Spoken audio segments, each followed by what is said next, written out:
ठीक है, कुछ पॉइंट्स रह गए थे, उसको जल्दी जल्दी कवर कर लेते हैं। उसमें सबसे पहला पॉइंट था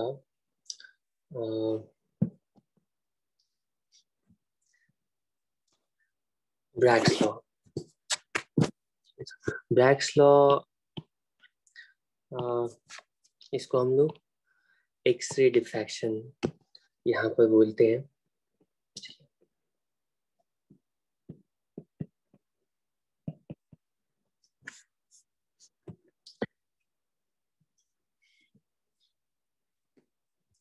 ये डिफ्रैक्शन की स्टडी, इंटरफेरेंस की स्टडी और डिफ्रैक्शन की स्टडी के बाद, ठीक है, हमें ऐसा लगता है कि हम इस डिफ्रैक्शन प्रॉपर्टी को यूज कर सकते हैं एटॉमिक स्ट्रक्चर को डिटरमिन करने के लिए भी, एटॉमिक स्पेसिंग कितनी है ये पता करने के लिए भी। ठीक है, तो हमारे पास मान लो कोई भी सॉलिड का ये क्रिस्टल लैटिस है और मैं बहुत छोटा छोटा ये एटम्स ड्रॉ कर रहा हूँ किसी सॉलिड के अंदर के क्रिस्टल लैटिस में। ठीक है, और लेट अस से जो दो, ठीक है, लेयर्स के बीच की जो डिस्टेंस है या एटम्स के बीच की जो डिस्टेंस है वो d है। ठीक है, कैलकुलेट करना चाहते हैं d की वैल्यू कितनी है। ठीक है, लाइट सेंड करते हैं, लाइट वेव फ्रंट के फॉर्म में, ठीक है, सरफेस पर फॉल करती है। ठीक है, तो जैसे ये लाइट ट्रैवल करके इन एटम्स के ऊपर स्ट्राइक करती है, ठीक है, ये रिफ्लेक्ट होती है। ठीक है, तो रिफ्लेक्ट किस तरह से होगी, मान लो एक मैं लाइट से कुछ इस तरह से ड्रॉ कर रहा हूँ। ठीक, ऊपर वाली लेयर की किसी एटम पर ये लाइट फॉल होती है, रिफ्लेक्ट होती है सेम एंगल बना करके। ठीक है, और उसी तरह से नीचे वाली लेयर के एटम के ऊपर भी स्ट्राइक करेगी और ये लाइट से रिफ्लेक्ट होगी।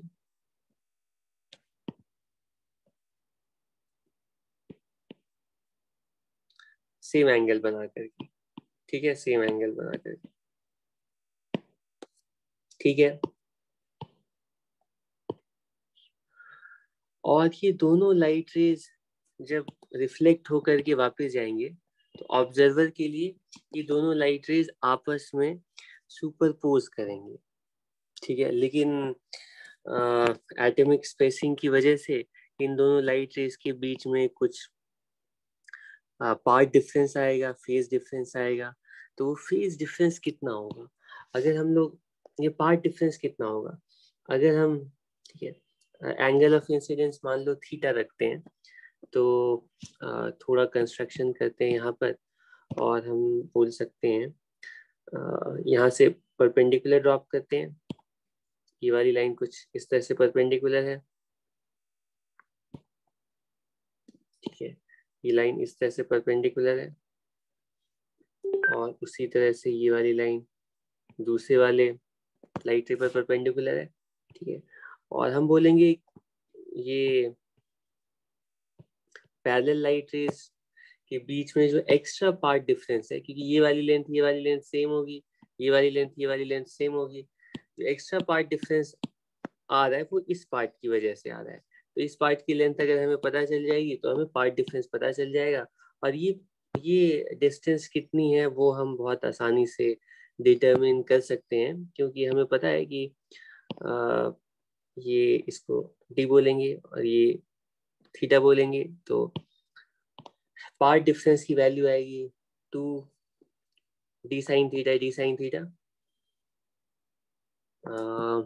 एक सेकेंड।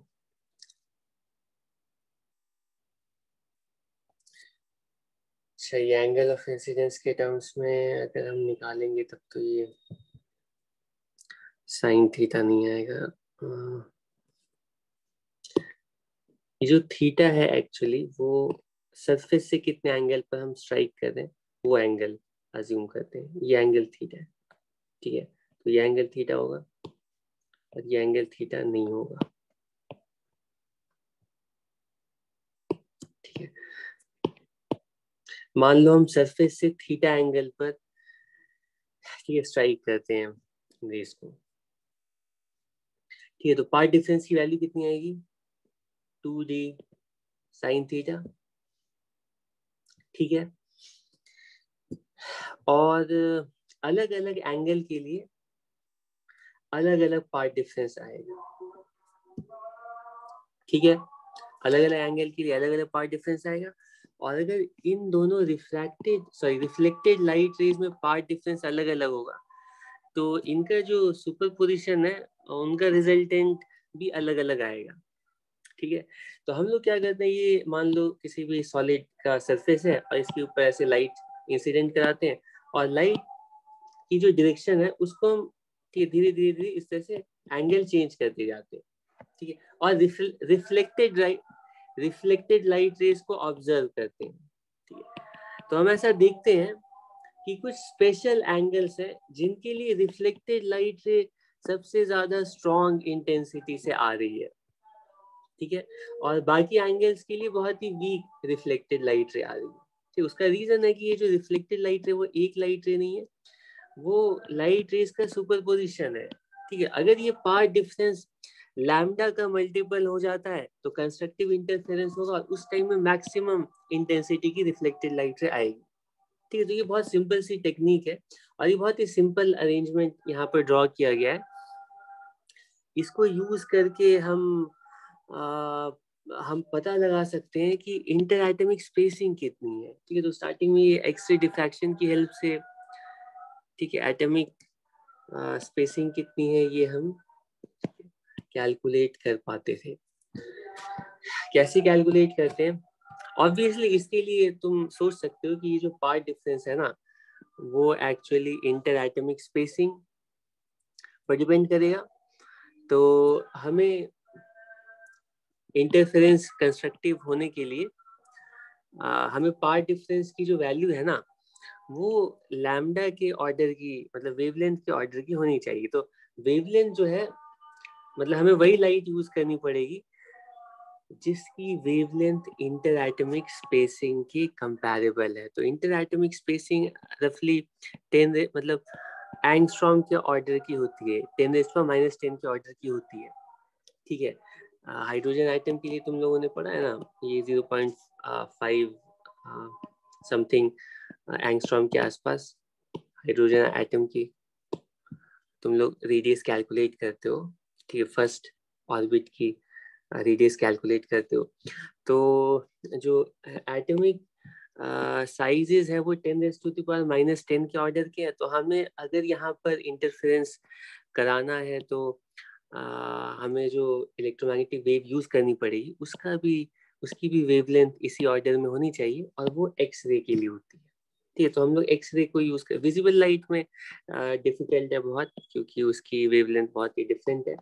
एक्स रे को यूज करके बहुत ही क्लियर तुम्हें एंगल्स मिलेंगे जिन एंगल्स के लिए तुम्हें कंस्ट्रक्टिव इंटरफेरेंस दिखेगा। ठीक है, तो इसको हम इक्वेट करते हैं कि एन लैम्डा।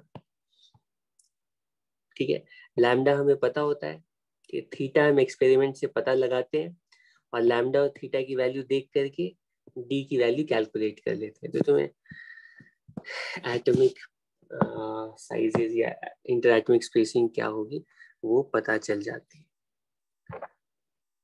ठीक है, ये कहलाता है फेमस ब्रैग्स लॉ। ये भी डिफ्रैक्शन में है तुम्हारे। ठीक, इसमें मैं बहुत ज्यादा चीजें नहीं वेव ऑप्टिक्स में तुम्हें बता सकता है। जितनी चीजें बताई गई हैं interference diffraction double slit single slit बस इतने जितने पॉइंट्स बताए गए बस उसी में तुम्हें कन्फाइंड है क्योंकि हम जैसे ही थोड़ा भी आगे जाएंगे तो उसमें हमें कंप्लीट ठीक है मैक्सवेल इक्वेशन यूज करनी पड़ेगी, वेव थ्योरी अप्लाई करनी पड़ेगी और वो सिंपल नहीं है, हमारे स्कोप से काफी बाहर चले जाएंगे। ठीक है, इसके बाद डिफ्रैक्शन के बाद नेक्स्ट पॉइंट था पोलराइजेशन का। और पोलराइजेशन को तो डिटेल में हम लोगों ने लास्ट टाइम में डिस्कस किया था लेकिन एक पॉइंट मैं बताना भूल गया था। पिछली क्लास में कि पोलराइजेशन कैसे कैसे अचीव कर सकते हैं।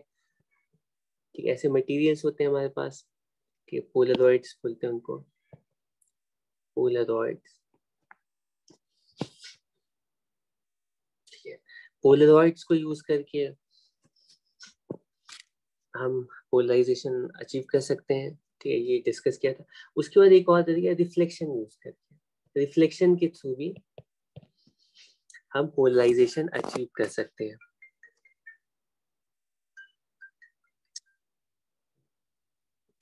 रिफ्लेक्शन के थ्रू भी पोलराइजेशन अचीव कर सकते हैं। ठीक है,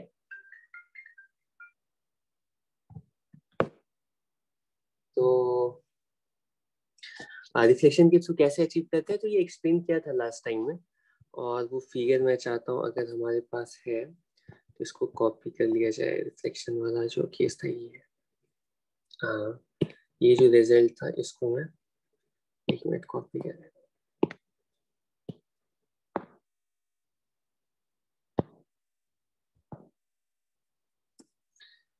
ठीक है, तो रिफ्लेक्शन के थ्रू कैसे अचीव करते हैं ये एक्सप्लेन किया जा चुका है। मैंने बताया है कि इंसिडेंट लाइट रे आती है, उसमें वो अनपोलराइज्ड लाइट है, तो अगर अनपोलराइज्ड लाइट है तो उसके अंदर जो इलेक्ट्रिक फील्ड की डायरेक्शन है उसको हम दो कंपोनेंट्स में डिवाइड कर सकते हैं। एक पैरेलल कंपोनेंट है और दूसरा कंपोनेंट, एक पैरेलल कंपोनेंट है और दूसरा कंपोनेंट है बोर्ड की परपेंडिकुलर कंपोनेंट। ठीक है, तो ये पैरेलल कंपोनेंट है और ये पैरेलल कंपोनेंट इंडिपेंडेंटली रिफ्लेक्ट और रिफ्रैक्ट करेगी, और रिफ्लेक्शन के बाद रिफ्लेक्टेड लाइट रे के लिए, रिफ्लेक्टेड वेव के लिए इलेक्ट्रिक फील्ड का पैरेलल कंपोनेंट कितना होगा हम कैलकुलेट कर सकते हैं। रिफ्रैक्टेड रे के लिए, या इसी को ट्रांसमिटेड रे कह सकते हैं, कि ट्रांसमिटेड रे के लिए पैरेलल कंपोनेंट कितना होगा कैलकुलेट कर सकते हैं, और लाइकवाइज परपेंडिकुलर कंपोनेंट भी कैलकुलेट कर सकते हैं। तो मैंने बोला था कि मैक्सवेल इक्वेशन को यूज करके पैरेलल कंपोनेंट रिफ्लेक्टेड के लिए, रिफ्रैक्टेड के लिए, परपेंडिकुलर कंपोनेंट रिफ्लेक्टेड के लिए, रिफ्रैक्टेड के लिए हम कैलकुलेट करते हैं। ठीक है, और उसका एक एक्सप्रेशन आता है सॉल्व करने के बाद। वो एक्चुअली मैं भी ऐसा करता हूँ, तो एक्सप्रेशन लिख ही देता हूँ। जो रिफ्लेक्टेड लाइट रे है ये वाली, इसमें जो पैरेलल कंपोनेंट आता है किसी भी जनरल एंगल के लिए, किसी भी जनरल एंगल ऑफ इंसिडेंस के लिए, ठीक है, वो वैल्यू आती है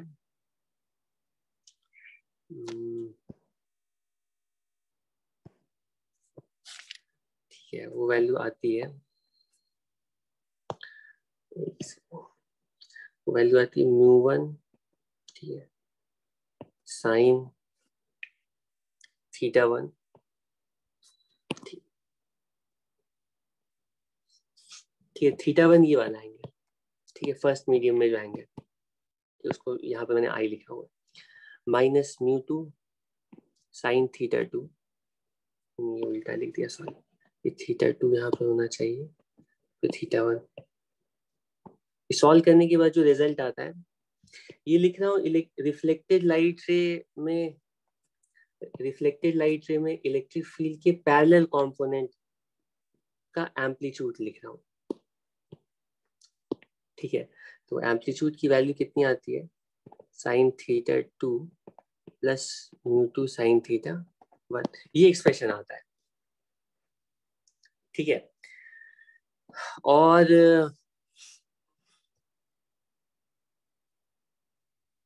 और इसको हम सिंप्लीफाई करते हैं। ठीक है, सिंप्लीफाई करते हैं, ये tan θ1 माइनस tan θ2 के टर्म्स में आ जाएगा, जब, क्योंकि ये θ2 जो है ना वो एंगल ऑफ रिफ्रैक्शन है, और स्नेल्स लॉ से θ2 की वैल्यू तुम स्नेल्स लॉ अप्लाई करके θ1 और θ2 को तुम रिलेट कर सकते हो। ठीक है, और रिलेट करने के बाद जो रिजल्ट आता है, ठीक है, वो हम सिंप्लीफाई अगर करेंगे तो ये वैल्यू आती है कुछ इस तरह से। इसमें एक्सप्रेशन आता है tan θ1 प्लस θ2। ये तुम लोगों को याद नहीं रखना है, मैं बस बता रहा हूँ कि तुम्हें थोड़ा रियलिस्टिक लगे, ऐसा नहीं कि सारी चीजें रटाई जा रही हैं। तो जो रिफ्लेक्टेड रे में पैरेलल कंपोनेंट है उसका एक्सप्रेशन आता है, उसमें tan θ1 प्लस tan θ2 आता है, डिनोमिनेटर में, और न्यूमरेटर में आता है tan थीटा 1 माइनस थीटा 2, ऊपर थीटा 1 माइनस थीटा 2 आता है, नीचे थीटा 1 प्लस थीटा 2 आता है, ठीक है। और हम बोलते हैं कि अगर इलेक्ट्रिक फील्ड का रिफ्लेक्टेड इलेक्ट्रिक फील्ड का जो पैरेलल कंपोनेंट है, अगर ये वैल्यू, ठीक है, क्योंकि ये डिनोमिनेटर में है, अगर थीटा 1 प्लस थीटा 2 की वैल्यू 90 हो जाएगी, तो ये एक ऐसा केस होगा जिसमें कि पैरेलल कंपोनेंट बिल्कुल डिसअपीयर हो जाएगा, ठीक है। तो इसका तुम्हें रिजल्ट बस याद रखना होता है। वो रिजल्ट आता है कि थीटा वन, या इसको ऐसे लिखता हूँ, थीटा 1 प्लस थीटा 2 ये 90 होना चाहिए, जिसका मतलब आई प्लस आर की वैल्यू जो है वो 90 होनी चाहिए। अगर ये कंडीशन होल्ड करेगी, अगर ये कंडीशन होल्ड करेगा, तो रिफ्लेक्टेड लाइट रे में पैरेलल कंपोनेंट इलेक्ट्रिक फील्ड का डिसअपीयर हो जाएगा, और हमें कंप्लीटली इस सरफेस के मतलब ये डायरेक्शन के, बोर्ड के बिल्कुल परपेंडिकुलर डायरेक्शन में पोलराइज्ड लाइट हमें मिलेगी। और ये बहुत ही इंपॉर्टेंट टॉपिक है, इससे बहुत बार क्वेश्चन आते हैं, ठीक है। रिफ्लेक्शन के थ्रू हम कैसे पोलराइज्ड लाइट अचीव करते हैं, तो उसका तरीका है कि तुम्हें एंगल ऑफ इंसिडेंस की वैल्यू इस तरह से लेनी पड़ेगी कि आई प्लस आर 90 हो जाए, मतलब ये वाला एंगल 90 डिग्री हो जाए। इन दोनों के बीच में एंगल अगर 90 डिग्री हो गया, रिफ्लेक्टेड और रिफ्रैक्टेड लाइट आपस में परपेंडिकुलर हो गई, तो रिफ्लेक्टेड लाइट 100% पोलराइज्ड होगी, ठीक है।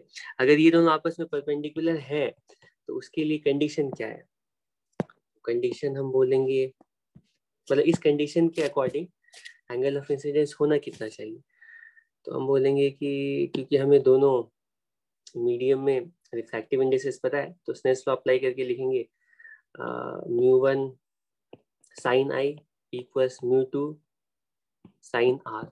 हमें आर नहीं चाहिए, आई चाहिए, और आर को हम आई के टर्म्स में यहाँ से रिप्लेस कर सकते हैं, तो ये वैल्यू होगी μ2 कॉस आर, सॉरी कॉस आई के इक्वल, ठीक है। आर को लिखेंगे 90 माइनस आई, तो वो कॉस आई हो जाएगा, और tan आई की वैल्यू होगी, tan आई की वैल्यू होगी μ2, और यही वो रिजल्ट है, यही वो एंगल है जिस एंगल पर अगर हम लाइट रे को सेंड करेंगे, ठीक है, वाटर के सरफेस पर, तो मतलब किसी भी मीडियम के इंटरफेस पर, तो जो रिफ्लेक्टेड लाइट है वो कंप्लीटली पोलराइज्ड हो जाएगी, ठीक है। ओके, और ये वाटर के लिए इनफैक्ट तुम कैलकुलेट कर सकते हो, मुझे याद नहीं आ रहा है, अगर एयर और वाटर के बीच में तुम एक्सपेरिमेंट करते हो, ये खुद से तुम एक्सपेरिमेंट परफॉर्म कर सकते हो घर पे। एक लेजर लाइट ले लो, ठीक है, और उसको सेंड करो वाटर के सरफेस पर। वाटर की रिफ्रैक्टिव इंडेक्स पता है, तो उसके अकॉर्डिंग तुम्हें आई की वैल्यू पता चल जाएगी। वो आई रफली, वाटर की रिफ्रैक्टिव इंडेक्स कितनी होती है, वो मतलब 1.33, तो उसके अकॉर्डिंग tan इनवर्स 1.33 की वैल्यू कितनी आती है, वो रफली शायद पता नहीं मुझे 50 या 50, इसको चेक कर सकते हो तुम लोग अगर तुम्हारे आसपास। tan इनवर्स कितना करना है, मैं 1.33 मैं देखता हूँ वैल्यू कितनी है।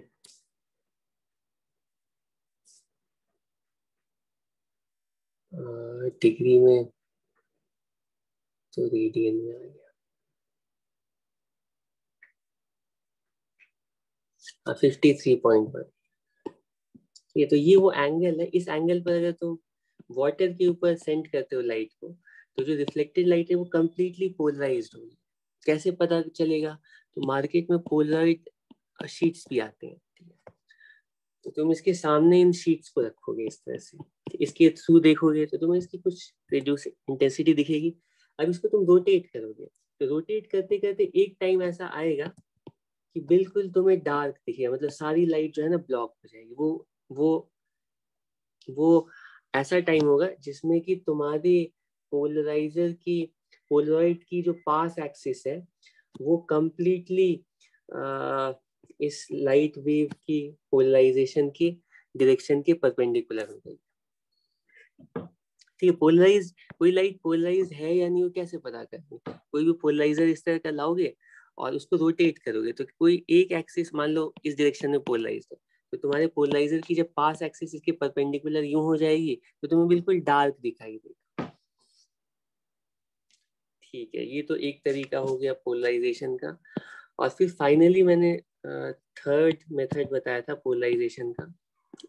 मैंने लास्ट टाइम में ये नहीं बताया था कि ये 90 डिग्री आने की वजह से हमें ये रिजल्ट मिला है। तो ये रिजल्ट कहाँ से आया मैंने बताया नहीं था। तो तुम्हें दो चीजें ये पता होना चाहिए कि ये रिफ्लेक्टेड और रिफ्रैक्टेड रे आपस में 90 डिग्री होते हैं, उसी के लिए रिफ्लेक्टेड लाइट से पोलराइज होती है। उसी कंडीशन में आई की वैल्यू tan इनवर्स म्यू की इक्वल आती है और इस एंगल को हम लोग ब्रूस्टर्स एंगल बोलते हैं। बस तुम्हें इतना पता होना चाहिए कि ये सब रिजल्ट तुम्हें याद नहीं रखने।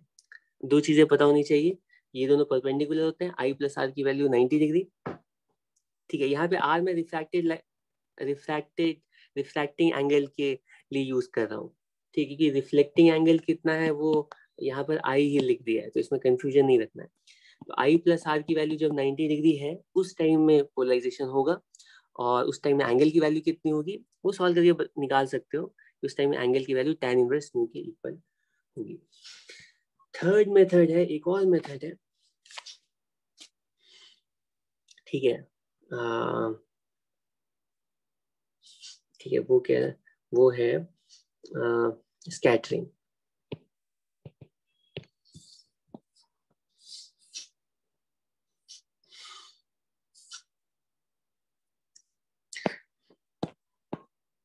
ठीक है, तो मैं बहुत ज्यादा डीप में और डिटेल में यहाँ पर जाना नहीं चाहता, क्योंकि वो अभी हमारा मतलब वो यूजलेस होगा। वो तुम्हें जो पॉइंट्स तुम्हें याद रखने समझने उससे डिस्ट्रैक्ट करेगा, इसीलिए अननेसेसरी इंफॉर्मेशन मैं नहीं देना चाहता।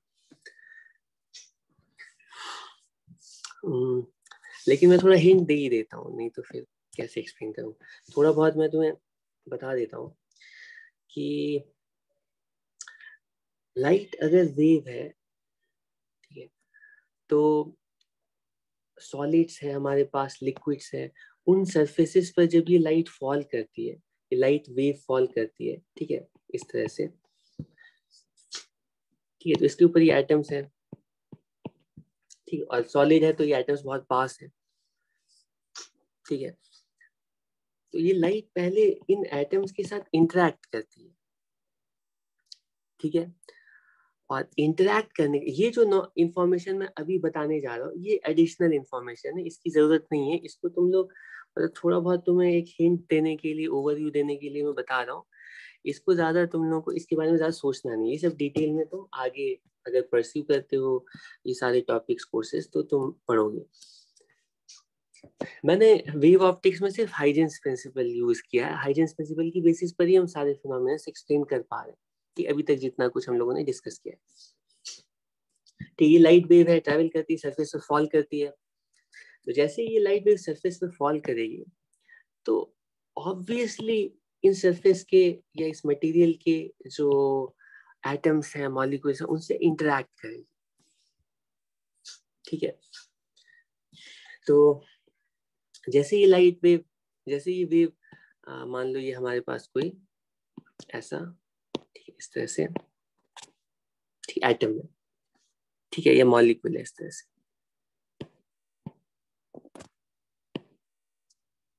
ठीक, इस तरह से। तो इसके अंदर चार्जेस हैं। तो ये जैसे इलेक्ट्रोमैग्नेटिक वेव आकर के स्ट्राइक करेगी तो मैक्सवेल इक्वेशन के अकॉर्डिंग इलेक्ट्रोमैग्नेटिक वेव का मतलब है oscillating electric and magnetic field. तो ये जो इलेक्ट्रोमैग्नेटिक वेव है वो क्या करेगी कि इन चार्जेस के ऊपर फोर्स एक्सर्ट करेगी, ठीक है। अब फोर्स एक्सर्ट करने की वजह से चार्जेस ऑसिलेट करेंगे, ठीक है। लेकिन ऐसा नहीं है कि इन चार्जेस के ऊपर सिर्फ एक ही फोर्स एक्ट करेगा, साथ साथ इन चार्जेस के ऊपर एटम्स के अंदर जो इलेक्ट्रॉन्स हैं उनके ऊपर और दूसरे रीस्टोरिंग फोर्सेस भी, जो कि इंटर एटमिक न्यूक्लियस के साथ और आसपास के एटम्स की वजह से जो रीस्टोरिंग फोर्सेस है, वो भी चार्जेस के ऊपर एक्ट करेंगे। ठीक है, तो अगर हम इसके ऊपर नेट फोर्स देखेंगे, अगर नेट फोर्स किसी भी एटम के चार्ज के ऊपर या उसके इलेक्ट्रॉन के ऊपर देखेंगे, तो वो एक तो इलेक्ट्रोमैग्नेटिक वेव की वजह से होगा, और इलेक्ट्रोमैग्नेटिक वेव मतलब इस इलेक्ट्रिक फील्ड की वजह से जो फोर्स होगा वो तो बिल्कुल जिस फ्रीक्वेंसी की वेव है उसी फ्रीक्वेंसी से इलेक्ट्रिक फील्ड ऑसिलेट कर रही होगी और उसी फ्रीक्वेंसी का फोर्स एक्ट करेगा। तो वो फोर्स तो तुम मान लो इस तरह से कुछ भी F not sine omega T, तो ये फोर्स एक्ट करेगा और साथ साथ रीस्टोरिंग फोर्स भी एक्ट करेगा। रीस्टोरिंग फोर्स, ये दोनों फोर्सेस चार्ज के ऊपर एक्ट करेंगे। ठीक है, तो ये एक तरह से फोर्स्ड ऑसिलेशन होगा। ठीक है, तो अल्टीमेटली क्या होगा, जिस फ्रीक्वेंसी की वेव है ना, उसी फ्रीक्वेंसी से एटम्स ऑसिलेट करेंगे। ठीक है, और ऑसिलेशन का एम्पलीट्यूड कितना होगा, ठीक है, वो डिपेंड करेगा कि एटम के अंदर ये रीस्टोरिंग फोर्सेस कैसे हैं। ठीक है, मतलब बाकी सारे फैक्टर्स पर भी डिपेंड करेगा। तो ये सब रेजोनेंस में हम लोग डिस्कस कर चुके हैं कि मान लो हमारे पास कोई पार्टिकल है और उस पार्टिकल के ऊपर एसएचएम कराने वाले फोर्सेस एक्ट कर रहे हैं। ठीक है, मतलब स्प्रिंग ब्लॉक सिस्टम है, तो उसकी नेचुरल फ्रीक्वेंसी अपनी है √k/m। लेकिन अगर हम उसको किसी एक्सटर्नल ड्राइविंग फोर्स से ऑसिलेट कराते हैं तो अल्टीमेटली वो ड्राइविंग फोर्स की फ्रीक्वेंसी से ही ऑसिलेट करेगा। ठीक है, लेकिन जैसे जैसे ड्राइविंग फोर्स की जो फ्रीक्वेंसी है वो ऑसिलेशन नेचुरल फ्रीक्वेंसी के क्लोज आते जाएगी, तो ऑसिलेशन का एम्पलीट्यूड ज्यादा होगा, ऑसिलेशन उतना ही ज्यादा होगा, मतलब उतना ज्यादा अच्छे से वो पार्टिकल रिस्पॉन्ड करेगा ड्राइविंग फोर्स को। ठीक है, एनीवे यहाँ पे भी वो रेजोनेंस होगा अगर हम बिल्कुल मतलब सेम फ्रीक्वेंसी के इलेक्ट्रोमैग्नेटिक वेव से उस सरफेस को या मटेरियल को स्ट्राइक करते हैं। एनीवे यहाँ पे मैं बताना ये चाहता हूँ कि जैसे ये वेव्स स्ट्राइक करेंगे ना, तो इनको अब्सॉर्ब करने के बाद सेम फ्रीक्वेंसी से ये सारे एटम्स ऑसिलेट करेंगे, और जैसे ये चार्जेस ऑसिलेट करेंगे तो ऑसिलेटिंग चार्जेस जो है ना, ये जो वेव है उसकी एनर्जी ये चार्जेस अब्सॉर्ब कर लेते हैं, और फिर ये चार्जेस क्या करते हैं, क्योंकि ये ऑसिलेट कर रहे हैं सेम फ्रीक्वेंसी से, तो वो ये सेम फ्रीक्वेंसी की वेव एमिट करते हैं। लेकिन अब यहाँ पे एक डिफरेंस है कि ये जो ऑसिलेटिंग चार्जेस हैं, ये ऑसिलेटिंग चार्जेस इलेक्ट्रोमैग्नेटिक वेव जो एमिट करेंगे वो किसी एक डायरेक्शन में नहीं करेंगे, वो हर पॉसिबल डायरेक्शन में एमिट करेंगे। ठीक है, हर जो भी पॉसिबल डायरेक्शन है उस डायरेक्शन में एमिट करेंगे। ठीक है, तो नेचुरली इसको मेरे लिए थोड़ा डिफिकल्ट होगा ये एक्सप्लेन करना। मान लो इधर से प्लैनर वेव्स आ रही हैं, ठीक है, तो ये इलेक्ट्रोमैग्नेटिक वेव है। ठीक है, और यहाँ पे हमारा एटम है मान लो, ठीक है, और ये इलेक्ट्रोमैग्नेटिक वेव अब्सॉर्ब हो जाती है इस तरह से। ठीक है, ये जाकर ये स्ट्राइक करती है एटम को, और एटम इस इलेक्ट्रोमैग्नेटिक वेव को अब्सॉर्ब करता है। अब्सॉर्ब करने की वजह से कुछ पार्ट मान लो अब्सॉर्ब करता है, फिर उसके बाद कुछ पार्ट ये मान लो अनअब्सॉर्ब चला गया, ट्रांसमिट हो गया। लेकिन उसकी वजह से ये एटम्स भी खुद ऑसिलेट करने लगता है। इंपॉर्टेंट है कि सेम फ्रीक्वेंसी से ऑसिलेट, और ये एटम भी क्योंकि अब ऑसिलेटिंग चार्ज है तो ये हर पॉसिबल डायरेक्शन में इलेक्ट्रोमैग्नेटिक वेव को एमिट करेगा। ठीक है, ये पॉइंट सोर्स है तो ये स्फेरिकल वेव एमिट करेगा। ठीक है, इसकी वजह से स्फेरिकल वेव फ्रंट्स इस तरह से एमिट होंगे। लेकिन अब इसमें एक इम्पॉर्टेंट पॉइंट मैं बताने जा रहा हूँ। ठीक है, ये बहुत ही की रोल प्ले करेगा, हालांकि इसको समझना ज्यादा, ये सब पॉइंट बस एक बार सुन लो और उसके बाद इसको याद रखना समझना बहुत डीप में जाके इम्पोर्टेंट नहीं है। ठीक है, ठीक है, तो मैं बता रहा हूँ कि थोड़ा 3D में सोचने की कोशिश करो। ये तुम्हारा एटम है, ठीक है, मान लो वाई एक्सिस के अलॉन्ग इलेक्ट्रिक फील्ड ऑसिलेट कर रही थी, जो इनकमिंग इलेक्ट्रिक फील्ड है, ठीक है, ये जो इलेक्ट्रोमैग्नेटिक वेव है ये वाई एक्सिस में ऑसिलेट करेगी, इसकी वजह से ये जो चार्ज पार्टिकल है वो भी वाई एक्सिस में ऑसिलेट करेगा। लेकिन वाई एक्सिस में ऑसिलेट करने की वजह से ये इलेक्ट्रोमैग्नेटिक वेव खुद से, ठीक है, एमिट करेगा, और वो हर पॉसिबल डायरेक्शन में एमिट करेगा। किस पॉसिबल डायरेक्शन में एमिट करेगा? हाँ, अगर ये वाई एक्सिस है ना, अगर वाई एक्सिस में ये ऑसिलेट कर रहा है, ये अगर वाई एक्सिस है तो ये एक्स एक्सिस, ये जी एक्सिस, ठीक है, तो मैं तुम्हें बता देता हूँ कि एक्स जी प्लेन में मैक्सिमम इलेक्ट्रोमैग्नेटिक वेव एमिट होगी। सबसे ज्यादा एम्पलीट्यूड की, सबसे ज्यादा इंटेंसिटी की इलेक्ट्रोमैग्नेटिक वेव इस प्लेन में एमिट होगी, ठीक है, एक्स प्लेन में, ठीक है। और किसी एंगल में इधर इधर भी इलेक्ट्रोमैग्नेटिक वेव आएगी चार्ज पार्टिकल की वजह से, लेकिन उसका एम्पलीट्यूड कम होगा। और वाई एक्सिस में जीरो इलेक्ट्रोमैग्नेटिक वेव जाएगी, कि वाई एक्सिस में कोई इलेक्ट्रोमैग्नेटिक वेव क्रिएट नहीं होगी। तो ये क्लासिकल थ्योरी से हम प्रूव कर सकते हैं। मतलब इलेक्ट्रोमैग्नेटिक वेव तो हम लोगों ने बेसिक में पढ़ा है, बहुत बेसिक फॉर्म में पढ़ा है, लेकिन अगर चार्ज मान लो वाई एक्सिस में ऑसिलेट कर रहा है तो इसकी वजह से जो इलेक्ट्रोमैग्नेटिक वेव प्रोड्यूस होगी वो वाई एक्सिस के अलॉन्ग नहीं ट्रैवल करेगी, वो उसके अलावा हर डायरेक्शन में ट्रैवल करेगी। और सबसे ज्यादा एम्पलीट्यूड जो होगा वो वाई एक्सिस के परपेंडिकुलर यानी एक्सी प्लेन में होगा, कि यहाँ पे सबसे ज्यादा एम्पलीट्यूड की इलेक्ट्रोमैग्नेटिक वेव इस प्लेन में निकलेगी, और इसके ऊपर भी जाएगी लेकिन इसका एम्पलीट्यूड कम होगा, ठीक है, एम्पलीट्यूड कम। और बिल्कुल वाई एक्सिस के अलावा कोई इलेक्ट्रोमैग्नेटिक वेव नहीं प्रोड्यूस होगी अगर चार्ज वाई एक्सिस में ऑसिलेट कर रहा है तो, ठीक है। तुम्हें पता है कि इलेक्ट्रोमैग्नेटिक वेव ट्रांसवर्स वेव है, तो वाई एक्सिस में ऑसिलेट करने की वजह से वाई एक्सिस में कोई इलेक्ट्रोमैग्नेटिक वेव प्रोड्यूस होगी ही नहीं, ठीक है, ठीक है। तो सॉलिड्स और लिक्विड्स में ऐसा होता है कि जैसे ही क्योंकि ये एटम जो है ना बहुत पास पास है, ठीक है, बहुत ही बिल्कुल बिल्कुल क्लोजली पैक्ड है, तो ये सारे एटम जैसे इलेक्ट्रोमैग्नेटिक वेव को अब्सॉर्ब करते हैं, रेडिएट मतलब री एमिट करते हैं, ठीक है। और री एमिट करने के बाद हम ये 100% प्रूव कर सकते हैं कि इसके बाद जो री एमिटेड लाइट जो है ना, ठीक है, ये आपस में फिर से इंटरफेयर करेंगी, ठीक है। और हम ये प्रूव कर सकते हैं कि ये जो री एमिटेड लाइट्स हैं बिल्कुल उसी एंगल के लिए जिस एंगल से हमने लाइट रे को इंसिडेंट किया है, बिल्कुल उसी एंगल पे कंस्ट्रक्टिव इंटरफेरेंस होगा।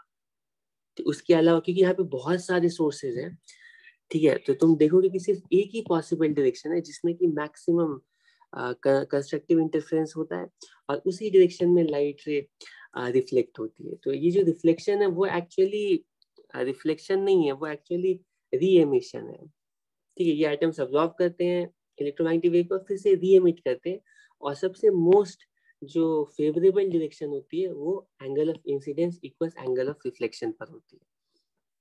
तो इसी तरह से तुम थ्योरी रिफ्रैक्शन के लिए भी एक्सप्लेन, तो वेव में ये मैकेनिज्म है ओवरऑल, ठीक है, थोड़ा सिंपलिस्टिकली अगर इसको एक्सप्लेन किया जाए, ठीक है। हाँ, अब इसके बाद आगे चलते हैं। गैसेस में क्या होगा? गैसेस में एटम्स बहुत दूर है, तो वहां पे जो है ना, मतलब वहां पे जब बिल्कुल पास है ना, तो पास होने की वजह से इंटरफेरेंस अलग तरह से होगा, इंटरफेरेंस बहुत ज्यादा डोमिनेंट होगा, ठीक है। लेकिन अगर बहुत दूर दूर है, क्योंकि जैसे ही सनलाइट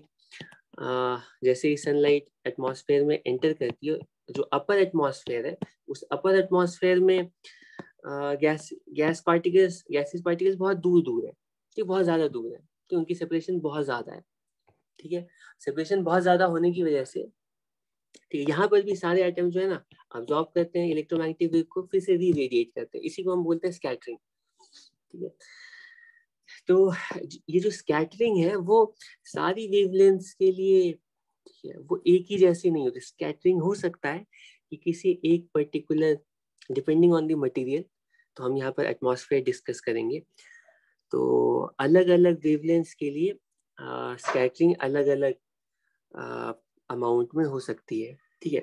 वो क्यों होती है उसको थोड़ा हम लोग एक्सप्लेन कर सकते हैं इस तरह से कि देखो, ये जो इनफैक्ट एटमॉस्फेयर में जो ऑक्सीजन मॉलिक्यूल है और नाइट्रोजन मॉलिक्यूल है, ठीक है, इन मॉलिक्यूल्स के लिए क्योंकि सबसे ज्यादा कॉन्सेंट्रेशन में यही है, तो हम ऐसा देखते हैं कि विजिबल लाइट में इनफैक्ट इनके लिए जो अल्ट्रा वायलेट रेज है, अल्ट्रा वायलेट रेज के लिए ये मॉलिक्यूल सबसे ज्यादा फेवरेबली रिस्पॉन्ड करते हैं, जिसका मतलब है कि अगर अल्ट्रा वायलेट फ्रीक्वेंसी की जो लाइट है, क्योंकि इसके अंदर के जो रीस्टोरिंग फोर्सेस है ना, उसकी वजह से जो नेचुरल फ्रीक्वेंसी है ऑक्सीजन मॉलिक्यूल की और नाइट्रोजन मॉलिक्यूल की, उसकी जो नेचुरल फ्रीक्वेंसी है वो अल्ट्रा वायलेट के क्लोज है।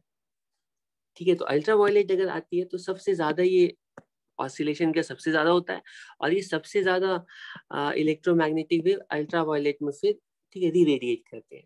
तो हम ऐसा कह सकते हैं कि ऑक्सीजन और नाइट्रोजन अल्ट्रा वायलेट रेंज में स्कैटरिंग सबसे ज्यादा करते हैं।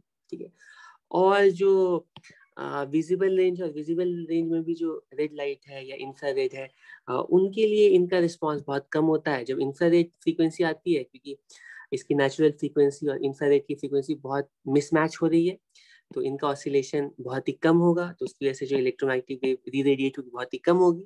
तो हम बोलेंगे कि इंफ्रारेड को ये बहुत ही कम स्कैटर करती है। ठीक है, तो हाँ, तो अल्ट्रा वायलेट के बहुत पास है वॉयलेट।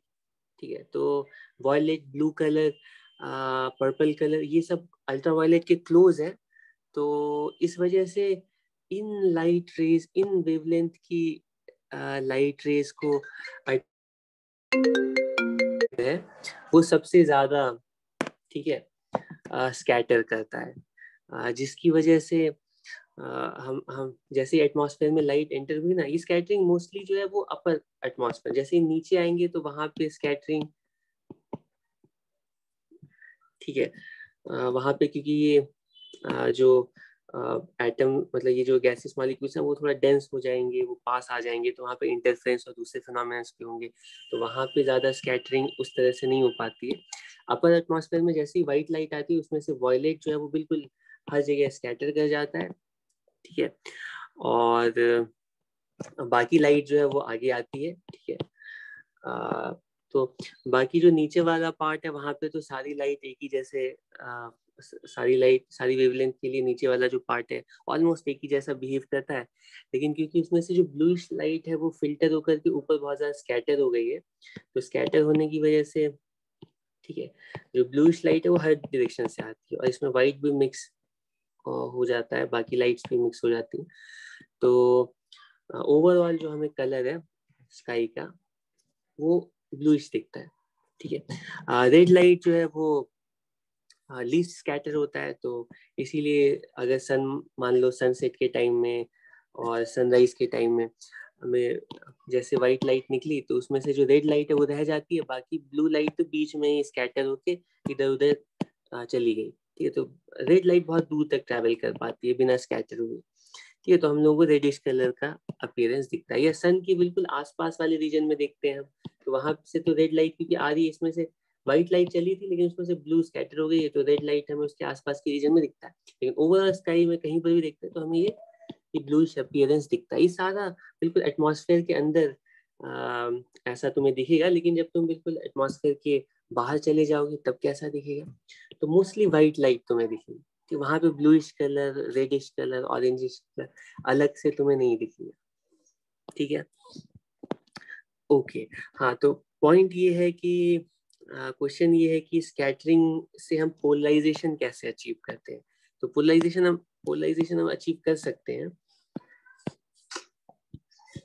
ठीक है, पोलराइजेशन हम अचीव कर सकते हैं। आ, आ, उसका एक वो किस तरह से अचीव कर सकते हैं, थोड़ा बहुत हिंट दे देता हूँ कि जैसे मान लो ये बिल्कुल एक्स एक्सिस के अलॉन्ग प्लानर वेव फ्रंट्स आ रहे, ठीक है, और यहाँ पे हमारा कोई सैंपल है, कोई भी तुम ऐसे ग्लास बीकर रखो और उसमें कोई भी ऐसा सॉल्यूशन बनाओ जिसके अंदर के पार्टिकल स्कैटरिंग कर पाए।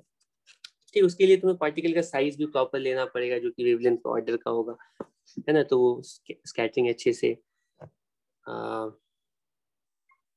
साइज और उनके बीच की जो इंटरस्पेशियल एवरेज डिस्टेंस होती है, ये सारे फैक्टर्स मैटर करते हैं स्कैटरिंग में। एनीवे, तो ये लाइट आ रही है, ठीक है, लेट अस से इसके अंदर जो इलेक्ट्रिक फील्ड है वो बिल्कुल वाई एक्सिस में, ठीक है, ऑसिलेट कर रही है, ठीक है। ओके, तो यहाँ पर ये जो इसके अंदर के जो पार्टिकल्स हैं वो भी इसी डायरेक्शन में मान लो ऑसिलेट करेंगे, और ये इलेक्ट्रोमैग्नेटिक वेव इस तरह से हर पॉसिबल डायरेक्शन में, ठीक है, एमिट करेंगे, ठीक है। ओके, ठीक है। अब मैं कह रहा हूँ, अब इसको मैं प्रूव करने में मेरी हालत खराब हो जाएगी, बहुत ज्यादा एक्सप्लेन करना पड़ेगा, तो मैं, और इसकी जरूरत नहीं है, इसलिए मैं बहुत ब्रीफली एक्सप्लेन कर दे रहा हूँ, मतलब रिजल्ट बता दे रहा हूँ क्या होना चाहिए। अगर ये लाइट मान लो इस तरह से ट्रैवल करके आ रही है, ठीक है, ये हमारा सैंपल है जो कि स्कैटर करेगा लाइट को, ठीक है, पार्टिकल्स का सैंपल है जो पार्टिकल स्कैटरिंग करने जा रहे हैं। तो अगर हम इसकी ठीक, मतलब ठीक इसके 90 डिग्री पर, ठीक इसके परपेंडिकुलर रहेंगे, परपेंडिकुलर डायरेक्शन में जो ये लाइट आएगी ना, ये वाली लाइट, ठीक है, ये वाली लाइट कंप्लीटली स्कैटर होगी, ठीक है, वो सिर्फ एक ही डायरेक्शन में ऑसिलेट करेगी, वो है वाई एक्सिस, ठीक है।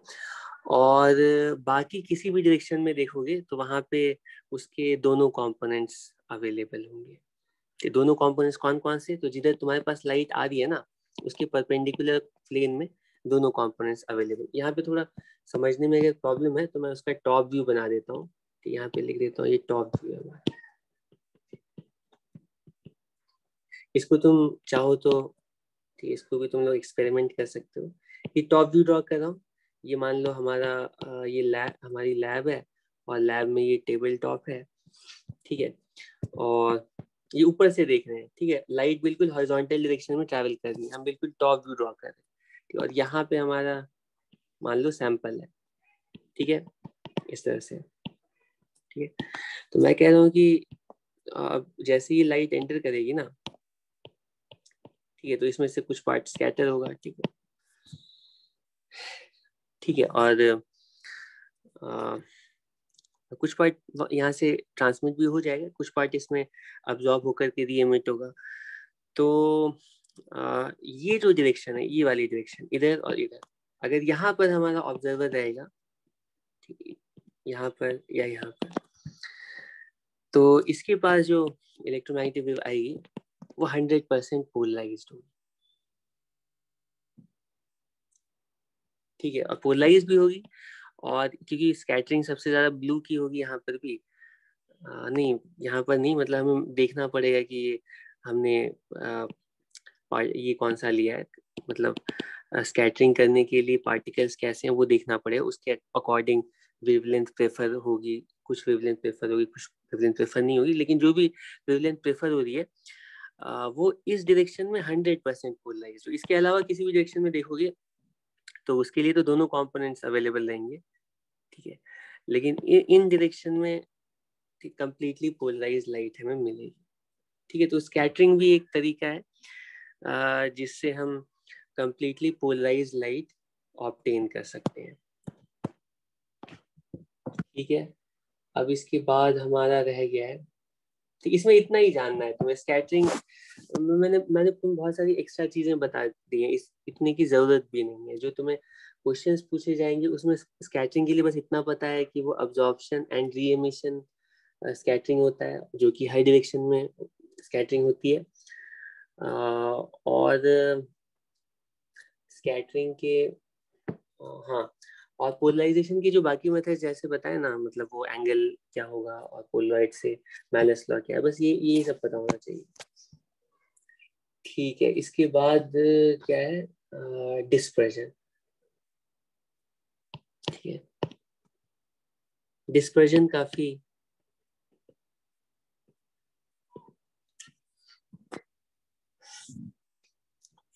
इसमें मैंने स्कैटरिंग के लिए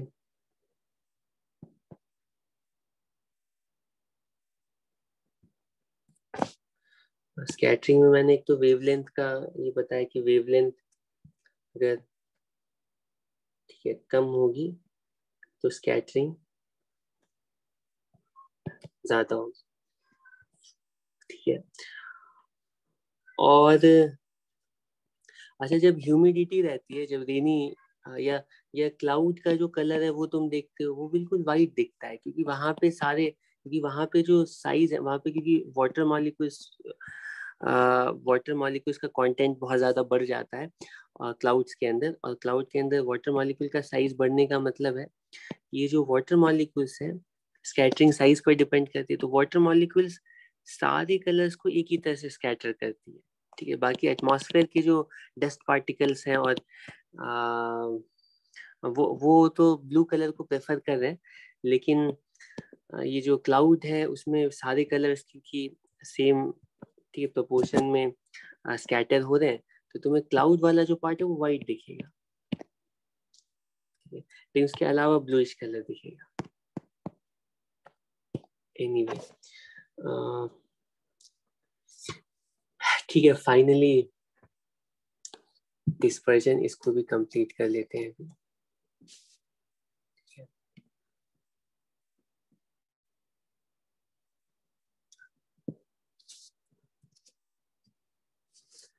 ठीक है, तो डिस्पर्जन क्या होता है और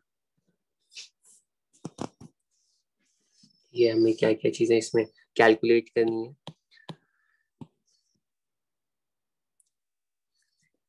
ठीक है, तो डिस्पर्जन, ठीक है, हम स्टार्ट करते हैं और इसमें हम बोलते हैं कि ठीक है, अगर कोई लाइट अगर मीडियम चेंज करती है तो हम वेव थ्योरी से और रे ऑप्टिक्स से, दोनों से हम प्रूव कर चुके हैं, मतलब एक्सप्लेन कर चुके हैं कि एंगल ऑफ इंसिडेंस और एंगल ऑफ रिफ्रैक्शन वो मीडियम की रिफ्रैक्टिव इंडेक्सेस पर डिपेंड करेगा, ठीक है। लाइट कितने एंगल से बेंड होगी, कितना बेंड होगी, ये सोलली डिपेंड करेगा कि मीडियम की रिफ्रैक्टिव इंडेक्स कितनी है, ठीक है। तो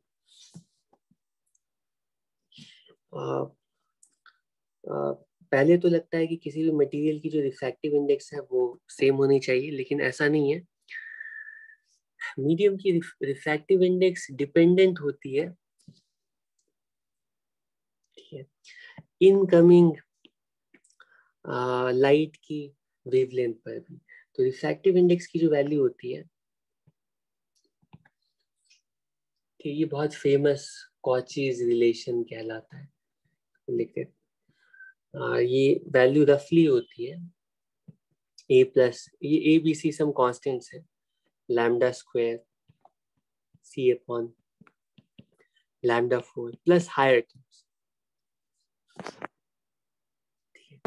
तो वेवलेंथ ऑफ लाइट पर रिफ्रैक्टिव इंडेक्स डिपेंड करती है, और वेवलेंथ जितनी ज्यादा होगी, ये स्कैटरिंग से अलग फिनोमेना बता रहा है। ये अलग बात है कि रिफ्रैक्टिव इंडेक्स ज्यादा होने की वजह से जिस कलर के लिए वेवलेंथ कम होगी, जिसकी वेवलेंथ सबसे कम होगी, उसके लिए रिफ्रैक्टिव इंडेक्स भी ज्यादा होगी, यानी रिफ्रैक्शन भी ज्यादा होगा, ठीक है, और उसके लिए स्कैटरिंग भी ज्यादा होगा, ठीक है। लेकिन ये दोनों अलग चीजें हैं, ठीक है, डिस्पर्जन और रिफ्रैक्शन अलग चीज है और स्कैटरिंग अलग फिनोमिनल है, ठीक है। स्कैटरिंग के लिए रिलीज क्राइटेरिया है, रिलीज क्राइटेरिया, ठीक है, एक्सप्लेन करता है, उसके लिए मैंने रिलेशनशिप नहीं बताया, वहां पे बस इतना बोला है कि वेवलेंथ ज्यादा होगा तो स्कैटरिंग, जब वेवलेंथ कम होगा तो स्कैटरिंग ज्यादा होगी, ठीक है। कम वेवलेंथ वाले इलेक्ट्रोमैग्नेटिक वेव्स वो ज्यादा स्कैटर करेंगे, और ज्यादा वेवलेंथ की जो लाइट है वो कम स्कैटर करेगी, ठीक है। और यहाँ पे कॉचीज रिलेशनशिप बता रहा हूँ, कॉचीज, इसको कॉचीज डिस्पर्जन फॉर्मूला भी बोलते हैं।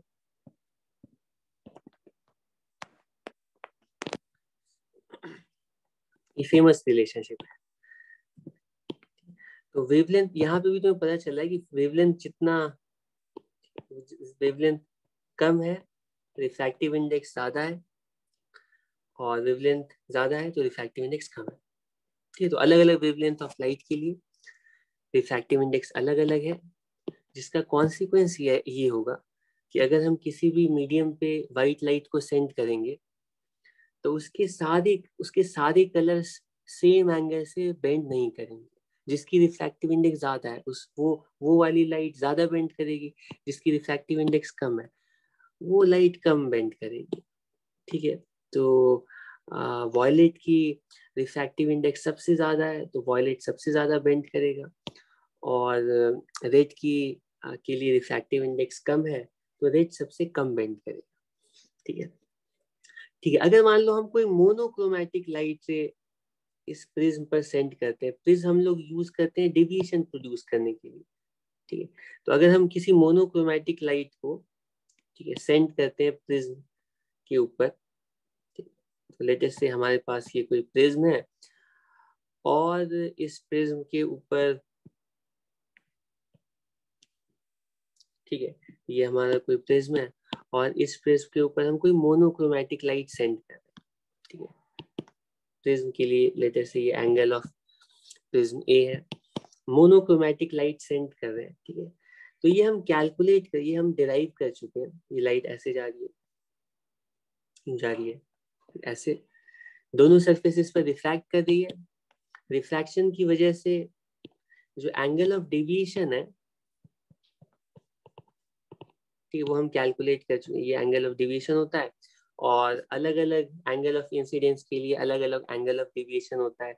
ये तुम्हें याद होना चाहिए कि एंगल ऑफ डेविएशन की वैल्यू कितनी आती है, I1 प्लस I2 माइनस कितना, हाँ, ये I plus sorry minus A।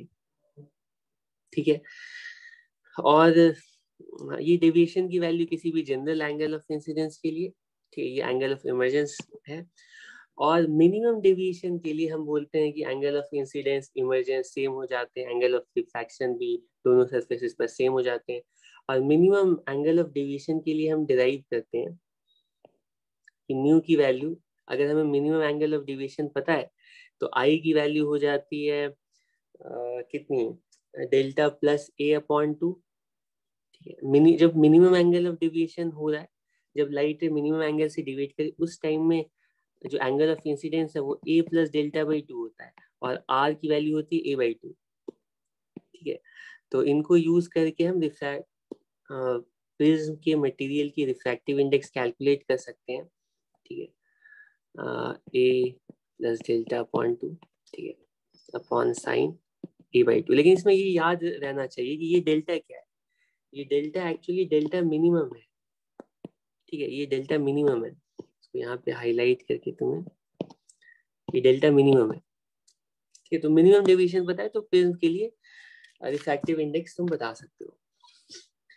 और इसके साथ मैंने ये भी रिजल्ट बताया था कि ये तो किसी भी जनरल प्रिज्म का रिजल्ट है, किसी भी प्रिज्म, किसी भी जनरल प्रिज्म के लिए refractive index angle of deviation इस तरह से रिलेटेड है।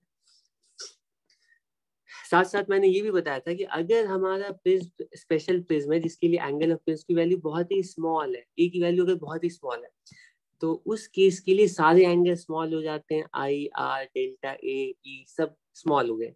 अगर स्मॉल है तो हम बोलते हैं, और उसमें डेविएशन, ठीक है, मिनिमम डेविएशन जो है वही डेविएशन हम बोलते हैं कि हर केस में होगा। ठीक है, और डेविएशन अगर सारे एंगल स्मॉल होंगे, ठीक है, स्मॉल का मतलब दो चीज, एक तो एंगल ऑफ प्रिज्म स्मॉल है और दूसरा एंगल ऑफ प्रिज्म स्मॉल होने के साथ साथ हम लाइट जो सेंड भी कर रहे हैं वो बहुत ज्यादा एंगल से नहीं सेंड कर रहे हैं, ऑलमोस्ट प्रिज्म के बिल्कुल परपेंडिकुलर, ऑलमोस्ट परपेंडिकुलर सेंड कर रहे हैं। ठीक है, तो उस कंडीशन में ये लाइट कुछ बेंड होगी तो ये जो एंगल ऑफ डेविएशन है, ये एंगल कितना होगा, ठीक है, वो यहाँ पे इसी रिलेशनशिप से हम निकाल सकते हैं। अगर ये वाला रिलेशनशिप तुम्हें पता है तो साइन ऑफ स्मॉल एंगल, इसको a plus delta by 2 upon a by 2, ये a plus delta upon a हो जाएगा, ये 1 प्लस डेल्टा अपॉन a हो जाएगा।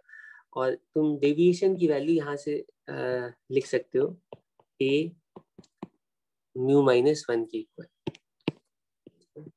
इसका मतलब है कि प्रिज्म कितना डेविएशन प्रोड्यूस करेगा वो हम डायरेक्टली बता सकते हैं अगर हमें एंगल ऑफ प्रिज्म पता है और प्रिज्म के मटेरियल की रिफ्रैक्टिव इंडेक्स पता है, ठीक है। तो कितने एंगल से वो लाइट को बेंड कर रहा है ये हम कंप्लीटली कैलकुलेट कर सकते हैं, ठीक है।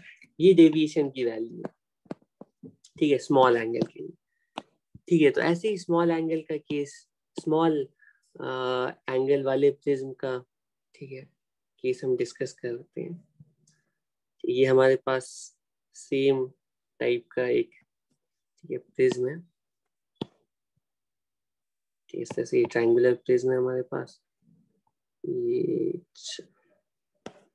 स्मॉल एंगल है, ये स्मॉल एंगल जैसा बना देते हैं, इसको मानना है बिल्कुल small angle. White light send करते हैं, ठीक है, व्हाइट लाइट कैसे सेंड करेंगे, कुछ दिख ही नहीं रहा है, चलो इसी से काम चला, ठीक है। व्हाइट लाइट सेंड करते हैं, ठीक, इस तरह से ये व्हाइट लाइट फॉल करती है, ठीक है। तो जैसे ही व्हाइट लाइट ये पहले सरफेस पर फॉल करेगी तो ये व्हाइट लाइट रिफ्रैक्ट करेगी, लेकिन ये व्हाइट लाइट एक लाइट नहीं है, ठीक है। ये ब्लू से लेकर के रेड तक, वॉयलेट से लेकर के रेड तक सारे कलर्स हैं इसमें, ठीक है। क्योंकि हमें कॉचीज फॉर्मूला से पता है कि वॉयलेट के लिए जो रिफ्रैक्टिव इंडेक्स होगी वो रेड से ज्यादा होगी, ठीक है। और इसी सीक्वेंस में होगी वो वॉयलेट, इंडिगो, ब्लू और ये सारे कलर्स YOR इसी सीक्वेंस में वेवलेंथ होती है, तो इसके ऑपोजिट सीक्वेंस में रिफ्रैक्टिव इंडेक्स होगी। तो वॉयलेट की रिफ्रैक्टिव इंडेक्स सबसे ज्यादा, उसके बाद इंडिगो, फिर ब्लू, येलो, ऑरेंज, रेड। इसका मतलब वॉयलेट सबसे ज्यादा बेंड करेगी, इंडिगो उसके बाद, ब्लू उसके बाद, फिर येलो, ऑरेंज, रेड, ठीक है। तो ओवरऑल, ठीक है, हम बोलेंगे वॉयलेट सबसे ज्यादा बेंड करेगी, तो वॉयलेट में ट्राई कर रहा हूँ कि वॉयलेट मान लो सबसे ज्यादा कुछ ऐसे, ब्लू कलर से कोशिश कर रहा हूँ ड्रॉ करने की, और इसमें से जो रेड लाइट है तो कुछ ऐसे और कुछ ऐसे, ठीक है। अब यहाँ पर अगर कोई स्क्रीन है, अगर तुम्हारे पास कोई स्क्रीन है और इसको यहाँ पर रखते हो, इसके बीच में चलो येलो भी बना देते हैं, कहीं पर इसके बीच में येलो लाइट भी होगी, तो तुम्हें स्क्रीन पर बिल्कुल स्पेक्ट्रम ऑफ कलर्स दिखेंगे, ठीक है। इसमें कंफ्यूजन होता है क्योंकि तुम लोग याद रखते हो VIB, विबग्योर, इस तरह से ये सीक्वेंस याद रखते हो, तो तुम सोचते हो ऊपर वॉयलेट होगी नीचे, ऐसा नहीं है। वॉयलेट की रिफ्रैक्टिव इंडेक्स सबसे ज्यादा है, तो वॉयलेट सबसे नीचे आएगा, ठीक है, स्क्रीन पर इधर, और सबसे ऊपर रेड, ठीक है। और इसमें बाकी सारे कलर्स इसमें यहाँ पे स्प्रेड हो जाते हैं। तो डिस्पर्जन एज सच डेफिनेशन के अकॉर्डिंग तो हम बोलते हैं डिस्पर्जन का मतलब होता है कि ये जो व्हाइट लाइट है वो, उसकी जो स्प्रेडिंग हो रही है, ठीक है, प्रिज्म से पास करने के बाद, तो स्प्रेडिंग ऑफ व्हाइट लाइट का जो फिनोमेना है इसको हम लोग डिस्पर्जन बोलते हैं, इस स्प्रेडिंग को हम डिस्पर्जन बोलते हैं, ठीक है। अब डिस्पर्जन क्यों होता है, क्योंकि हर वेवलेंथ के लिए अलग अलग रिफ्रैक्टिव इंडेक्स है। डिस्पर्जन को क्वांटिफाई करना चाहते हैं कि कितना डिस्पर्जन, कितना ज्यादा हो रहा है, कितना कम है, डिस्पर्जन कितना हो रहा है, हम कैलकुलेट करना चाहते हैं। तो ऑब्वियसली वाइट लाइट सेंड करेंगे और इसमें बहुत सारी वेवलेंथ की लाइट्स है, तो वो सारी लाइट्स जो है स्प्लिट कर जाएगी, स्प्रेड कर जाएगी, ठीक है। इसकी स्प्रेडिंग को हम डिस्पर्जन बोल रहे हैं। डिस्पर्जन कैलकुलेट करने के लिए, क्वांटिफाई करने के लिए बोला जाएगा कि डिस्पर्जन कितना हुआ है, ठीक है, ज्यादा हुआ है कम, कैसे बताएंगे कि किसी प्रिज्म के लिए कम है, किसी प्रिज्म के लिए ज्यादा है, तो किस प्रिज्म में ज्यादा डिस्पर्जन हुआ है, किस प्रिज्म में कम डिस्पर्जन हुआ है, कैसे कंपेयर करेंगे, तो वो हम कंपेयर करते हैं dispersion angle, angle of dispersion measure करके, और एंगल ऑफ डिस्पर्जन होता है कि कौन सा एंगल, ये वाला एंगल, ठीक, एंगल ऑफ डिस्पर्जन का ये वाला, ठीक है। ये एंगल कहलाता है एंगल ऑफ डिस्पर्जन, ठीक है। इस एंगल को ये एंगल है थीटा। एंगल ऑफ डिस्पर्जन, ये एंगल है थीटा। ये एंगल कितना होगा बिल्कुल कैलकुलेट कर सकते हैं, क्योंकि जो ओरिजिनल हमारी लाइन है उस ओरिजिनल लाइन से ब्लू लाइट कितना डिविएट कर गई है और उस ओरिजिनल डायरेक्शन से रेड लाइट कितना डिविएट कर गई है हम बता सकते हैं ना। तो ये जो एंगल है ना, यहाँ से यहाँ तक जो एंगल है वो हम बोलेंगे ये डेविएशन फॉर वॉयलेट है, और यहाँ से यहाँ तक ये डेविएशन फॉर रेड है। तो अगर हमें वॉयलेट के लिए डेविएशन पता है, जो कि पता है क्योंकि वॉयलेट के लिए हमें रिफ्रैक्टिव इंडेक्स पता होगी, उसी तरह से डेविएशन की वैल्यू हम यहाँ से कैलकुलेट करेंगे। ठीक, तो हमें अगर रिफ्रैक्टिव इंडेक्स पता है तो डेविएशन भी पता है। ठीक है, तो हम वॉयलेट के लिए डेविएशन निकालेंगे, रेड के लिए डेविएशन निकालेंगे और सब्ट्रैक्ट करके, ठीक है, सब्ट्रैक्ट करके हम एंगल ऑफ डिस्पर्जन भी निकाल सकते हैं। तो किसी भी प्रिज्म के लिए एंगल ऑफ डिस्पर्जन की वैल्यू होती है डेल्टा रेड के लिए डेविएशन माइनस वॉयलेट के लिए डेविएशन। तो इसकी वैल्यू तुम कैलकुलेट करना चाहते हो, एंगल ऑफ डिस्पर्जन ऐसे कैलकुलेट, वैल्यू कैलकुलेट करना चाहते हो तो वो भी कैलकुलेट कर सकते हो, क्योंकि तुम्हें पता है कि ये a times angle of prism mu red -1, ठीक है, माइनस एंगल ऑफ प्रिज्म, क्योंकि सेम एंगल से सेंड कर रहे हैं, वॉयलेट,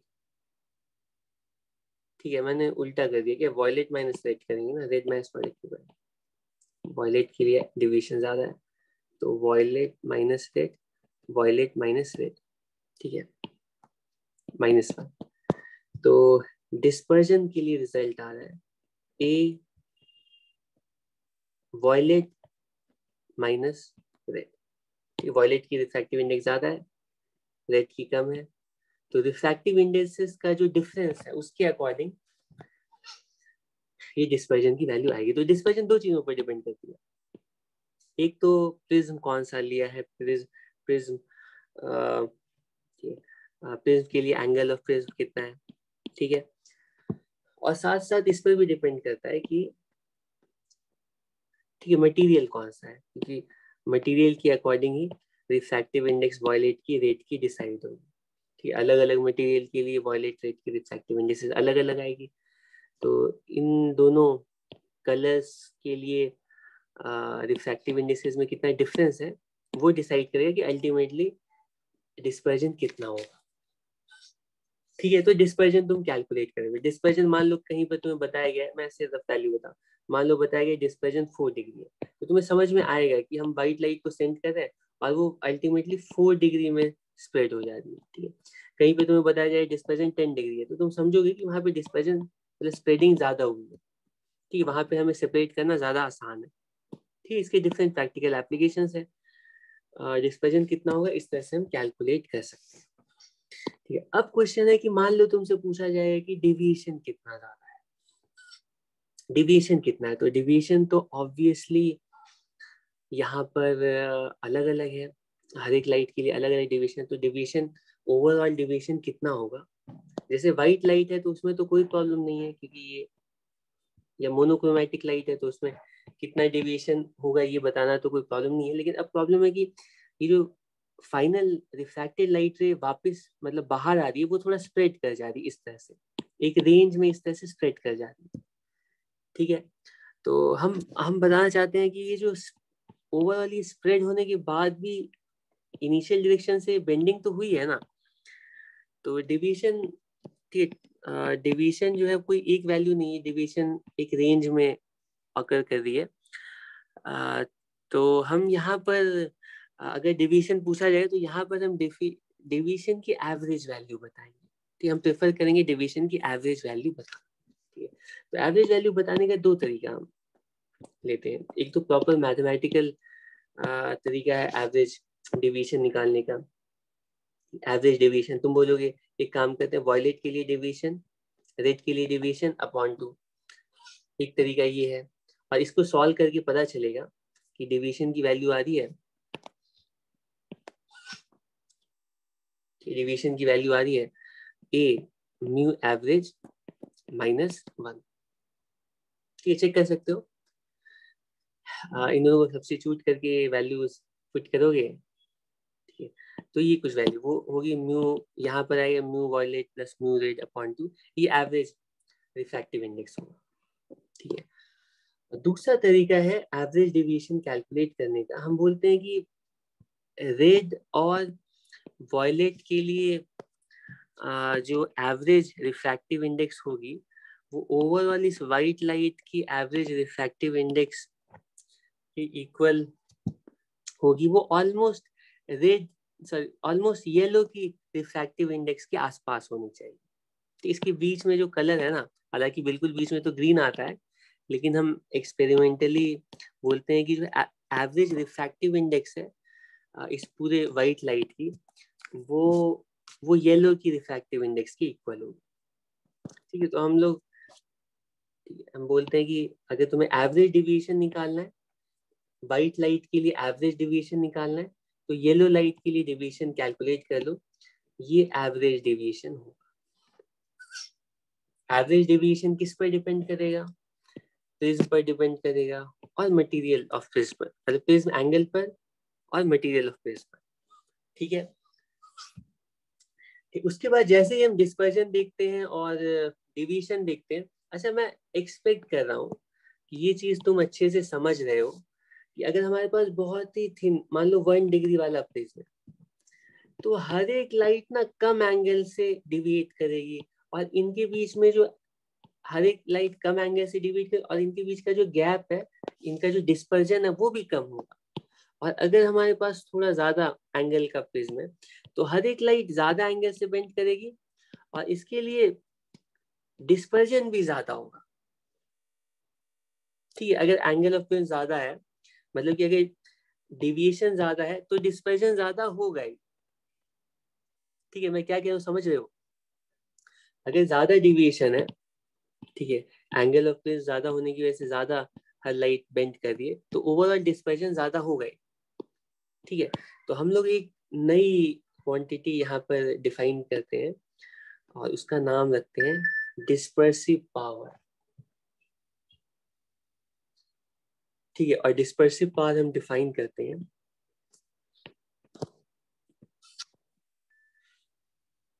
ठीक है, डिस्पर्जन, ठीक है, पर यूनिट डेविएशन। ठीक है, यूनिट डेविएशन के लिए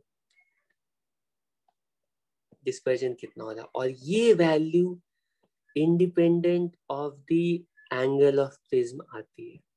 मतलब सेम मटेरियल, ये सिर्फ मटेरियल पर डिपेंड करती है। एक मटेरियल लिया है तो उसके लिए किसी भी साइज का तुम प्रिज्म बना लो, उस मटेरियल के लिए डिस्पर्सिव पावर की वैल्यू हमेशा हमेशा फिक्स रहेगी। ठीक है, तो मटेरियल के लिए तुम एक बार एक्सपेरिमेंट करके डिस्पर्सिव पावर निकाल सकते हो। हर तरह के मटेरियल के लिए हमें डिस्पर्सिव पावर पता होती है। अब उससे तुम अलग अलग ज्यादा एंगल, अगर ज्यादा डिस्पर्जन चाहिए तो ज्यादा एंगल बना लो, कम डिस्पर्जन चाहिए तो कम एंगल बना लो। डिस्पर्सिव पावर की वैल्यू होती है mu V minus mu R mu Y -1। ठीक है, पहले तो इन तीनों रिजल्ट्स में कोई प्रॉब्लम है तो बताओ। Independent of angle of prism, इन तीनों रिजल्ट्स में कोई प्रॉब्लम नहीं है। ठीक है, अगर इनमें कोई प्रॉब्लम नहीं है तो इसमें साथ साथ एक और चीज बता देता हूँ कि डिस्पर्सिव पावर का क्या यूज है। डिस्पर्सिव पावर का यूज है, ये थीटा अपॉन एवरेज डेविएशन होता है। तो हम डिस्पर्जन कैलकुलेट कर सकते हैं अगर हमें एवरेज डेविएशन पता है। ठीक है, और अगर हमें एवरेज डेविएशन पता है, और अगर हमें डिस्पर्जन पता है, डिस्पर्जन कितना है ये पता है, तो हम लोग एवरेज डेविएशन कैलकुलेट कर सकते हैं। ठीक है, क्योंकि डिस्पर्सिव पावर जनरली हम हर तरह के मटेरियल के लिए पहले से कैलकुलेट करके सेव कर सकते हैं। ठीक है, डिस्पर्सिव पावर की वैल्यू वो मटेरियल स्पेसिफिक होती है, मटेरियल पता है तो हमें डिस्पर्सिव पावर पता है। ठीक है, तो उस पर्टिकुलर प्रिज्म को देखो और प्रिज्म के लिए एंगल ऑफ डेविएशन निकालो। एंगल ऑफ डेविएशन अगर पता चल गया तो ये कितना डिस्पर्जन करेगा वो भी हम बता सकते हैं, वो dispersive power times angle of deviation, क्योंकि डिस्पर्सिव पावर यूनिट डेविएशन के लिए डिस्पर्जन को रिप्रेजेंट करता है। तो डेल्टा अगर डेविएशन हो रहा है तो डिस्पर्जन की वैल्यू होगी ओमे डिस्पर्सिव पावर टाइम्स, ठीक है, डेविएशन। ठीक है, अब इसमें दो टाइप्स के क्वेश्चंस पूछे जाते हैं, दो टाइप के फेमस क्वेश्चंस पूछे जाते हैं। पहले तो डायरेक्ट फॉर्मूला बेस्ड क्वेश्चन होगा कि डिस्पर्जन कितना, एंगल ऑफ डिस्पर्जन क्या है, डेविएशन क्या है, डिस्पर्सिव पावर क्या है। दूसरे टाइप का क्वेश्चन होता है कॉम्बिनेशन ऑफ प्रिज्म से, ठीक है, प्रिज्म को हम कंबाइन करके डेविएशन को हम और डिस्पर्जन को अपनी मर्जी से मैन्युफैक्चर कर सकते हैं, कॉम्बिनेशन ऑफ प्रिज्म। ठीक है, अच्छा मैं एक्सपेक्ट कर रहा हूँ कि ये तो तुम्हें समझ में आ रहा है कि मान लो हमारे पास एक प्रिज्म है और बिल्कुल आइडेंटिकल प्रिज्म, बिल्कुल सेम, कोई डिफरेंस नहीं, वो ऑपोजिट सेंस में लगा देते, ठीक है। इन दोनों को अगर बिल्कुल ऑपोजिट सेंस में लगा देंगे तो ये व्हाइट लाइट जब इस पर आती है तो ये स्प्रेड हो जाती है ऐसे करके ब्लू और ऐसे करके रेड में, ठीक है। प्रिंसिपल ऑफ रिवर्सिबिलिटी से तुम ये समझ पा रहे होगे कि बिल्कुल ऑपोजिट डायरेक्शन में यही काम हम प्रिज्म के साथ करेंगे कि ऑपोजिट डायरेक्शन में बिल्कुल इस तरह से ब्लू को इधर भेजेंगे कि ब्लू अगर इधर जा रही होगी और रेड अगर इधर जा रही होगी तो ये सब कंबाइन होकर के ना वापस व्हाइट लाइट में, ठीक है, मर्ज हो जाएंगे, ठीक है। तो हाँ ठीक है, तो अगर हम सेम प्रिज्म को ना ऑपोजिट सेंस में यहाँ पे ऐसे लगा देते, ठीक, ऑपोजिट सेंस में यहाँ पे ऐसे लगा देते तो क्या होगा पता है क्या होगा? बिल्कुल जो पहली हुआ उसका उल्टा होगा। ये सारी जो ठीक है लाइट रेज है ना, ये इस तरह से कंबाइन करके, ठीक, कंबाइन करके इस तरह से, ठीक है, इस तरह से व्हाइट लाइट में कन्वर्ट हो जाएगी, ठीक है। ये तो इसमें तो कोई प्रॉब्लम नहीं है। तो इसमें दो चीजें हो रही है, पहली चीज तो डेविएशन हो रही है, ये पहला वाला प्रिज्म जो है ना वो क्लॉकवाइज डायरेक्शन में डेविएशन प्रोड्यूस कर रहा है, और जो दूसरा वाला प्रिज्म है वो एक्चुअली एंटी क्लॉकवाइज डायरेक्शन में डेविएशन प्रोड्यूस कर रहा है, ठीक, क्योंकि हमने उसको पलट के रख दिया है ना। तो डेविएशन का सेंस तो तुम्हें पता है प्रिज्म के अकॉर्डिंग वो इस तरह से होता है, ठीक है, एंगल ऑफ प्रिज्म के अकॉर्डिंग वो हमेशा इस डायरेक्शन में होता है। तो अगर पलट करके रख देंगे तो दोनों का डिविएशन सेम हो जाएगा और फाइनली जितना पहले वाले से डिविएट हुआ उतना दूसरे वाले से फाइनली पैरेलल लाइट से बाहर आ जाएगी, ठीक है। और उसी तरह से डिस्पर्जन भी नलीफाई हो जाएगा, क्योंकि डिस्पर्जन और कुछ नहीं, वो अलग अलग कलर्स का डिविएशन ही है। हर एक डिविएशन जब नलीफाई हो गया तो overall dispersion zero, parallel light से बाहर आएगी। ठीक, ऐसे तुम बाहर से ये देख करके ऐसे आर्ग्यू कर सकते हो कि इन दोनों को कंबाइन करने के बाद ये तो रेक्टेंगुलर स्लैब है, स्लैब में कोई डेविएशन नहीं आता है, पैरेलल लैटरल डिस्प्लेसमेंट होता है, लैटरल डेविएशन होता है, लेकिन फाइनल लाइट रेज होती है बिल्कुल पैरेलली बस शिफ्ट कर जाती है। तो इसमें ना ही डिस्पर्जन होगा ना ही डिविएशन होगा, ठीक है, अगर आइडेंटिकल प्रिज्म है तो, ठीक है। ठीक है, तो अब हम लोग चाहते हैं कि हमारे पास,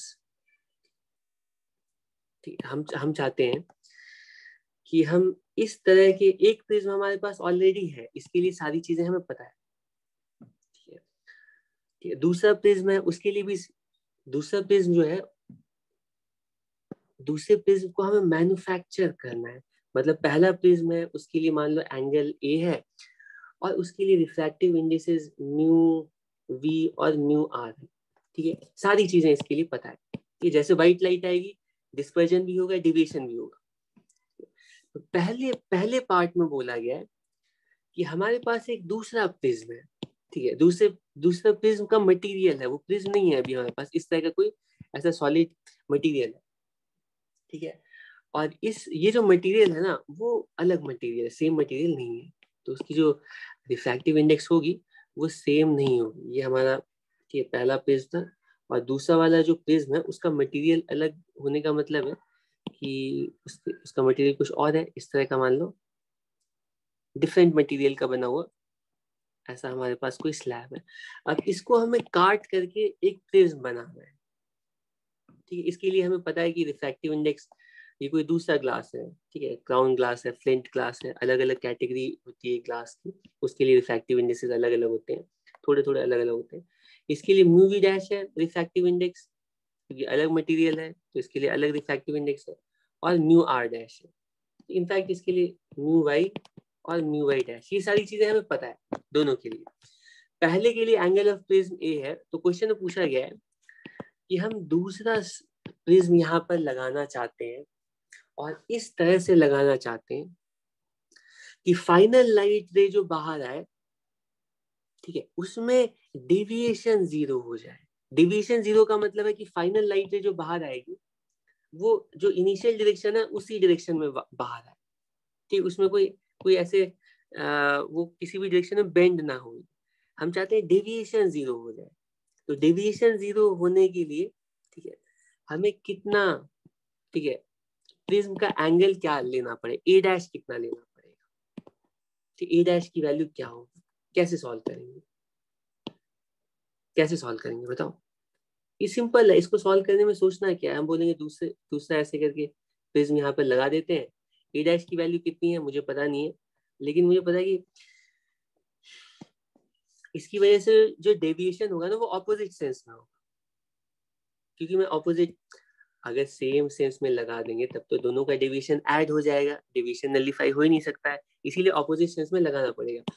तो दोनों की वजह से डेविएशन तभी नलीफाई होगा, ठीक है, जब दोनों के लिए, ठीक है, एंगल ऑफ डेविएशन, दोनों की वजह से जो डेविएशन है ना वो बिल्कुल इक्वल अमाउंट में हो रहे हैं, ठीक है। इस तरह से पहले से जितना डेविएशन हो रहा है उतना ही दूसरे से अगर डेविएशन हो जाए तभी सिर्फ उसी केस में डेविएशन नलीफाई हो सकता है।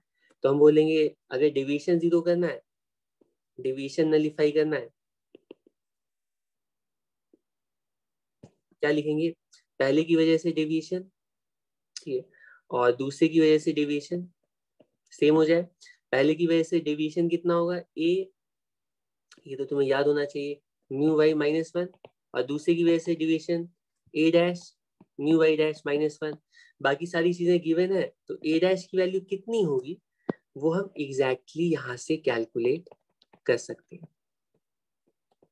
कोई प्रॉब्लम है क्या इसमें, इतना काम नहीं कर पाओगे, ठीक है। तो डेविएशन 0 होने के लिए ये एंगल, इस एंगल का हमें प्रिज्म लगाना पड़ेगा, तो फाइनल लाइट बिल्कुल पैरेलल है।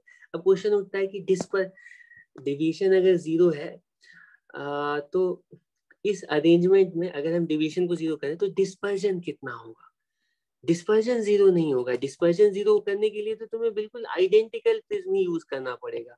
अगर तुम डेविएशन वो तुम यहाँ पर वेरीफाई भी कर लोगे, ठीक, अगर मान लो डिस्पर्जन 0 हो रहा है, हम इसमें डिस्पर्जन कैलकुलेट करने जा रहे हैं, ठीक है, अगर डिस्पर्जन 0 हो रहा होगा तो 0 आ भी जाएगा, तुम देखोगे कि डिस्पर्जन 0 नहीं आएगा इस पर्टिकुलर, क्योंकि अब हमें ए डैश भी पता चल चुका है, ए भी पता चल गया है, दोनों प्रिज्म कंप्लीटली नोन है, तो दोनों के लिए हमें डिस्पर्जन पता है, तो टोटल डिस्पर्जन हम कैलकुलेट कर सकते हैं, पहले के लिए जितनी स्प्रेडिंग है और दूसरे के लिए जितनी स्प्रेडिंग है, क्योंकि दोनों में ऑपोजिट सेंस में स्प्रेडिंग होगी, पहले में थोड़ा स्प्रेड होगी और दूसरे में थोड़ा वो स्प्रेड नहीं होगी, वो वापस, ठीक है, कॉन्स्ट्रिक्ट होगी।